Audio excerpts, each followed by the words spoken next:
2 semaines maintenant que les portes des églises sont fermées et cela jusqu'au 13 avril. Le pasteur Anno Assogba de l'église évangélique des Assemblées de Dieu, Temple Victoire d'Agbodjedo à Cotonou, donne son appréciation sur ce fait qui porte atteinte à la foi des chrétiens. Il rassure ces derniers par rapport aux fausses rumeurs et les appelle à la vigilance car l'avènement de Christ est proche. Tout d'abord, je salue de manière générale la décision que le gouvernement a prise en harmonie avec les responsables religieux. Je salue cette décision parce qu'il s'agit de la vie des citoyens, protéger les citoyens, le peuple béninois. Si nous regardons déjà le dégât que cette pandémie cause dans les autres nations.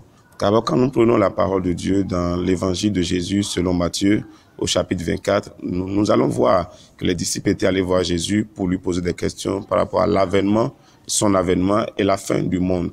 Et Jésus leur a cité un certain nombre d'indices qui pourraient nous amener l'Église à comprendre un peu vers les derniers temps qu'est-ce qui va se passer, qu'est-ce qui va annoncer son avènement.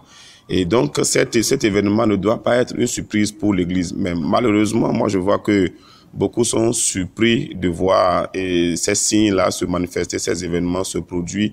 La décision du gouvernement par rapport à la fermeture totale des temples, bon, on dirait pas église parce que l'église c'est nous-mêmes, des temples. Moi, je pense que cela va avoir des répercussions sérieuses sur la foi des chrétiens. Parce que moi, je ne pense pas que l'église soit totalement ou bien vraiment préparée à faire face à des temps comme les temps que nous traversons maintenant. Les marchés n'ont pas de clôture, donc n'importe qui peut entrer à n'importe quel moment sans aucun contrôle et en ressortir. Le danger, il est là-bas.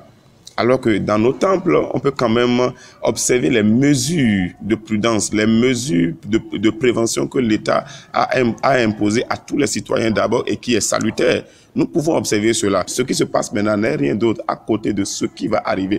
Parce que quand nous lisons dans Luc, le chapitre 21, je crois bien, à partir du verset 11, Jésus a dit qu'il y aura des pestes et il y aura des famines. À ce que je sache, il n'y a pas encore des famines maintenant.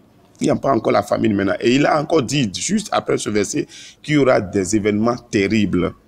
Des événements terribles. Ça veut dire que l'Église doit se préparer, doit s'attendre au pire. Il y a encore du pire qui vient. Mais si nous avons déjà peur pour un virus qui va passer bientôt, quand ces temps vont arriver, nous allons faire comment? Mais je pense quand même que cela nous interpelle, nous tous.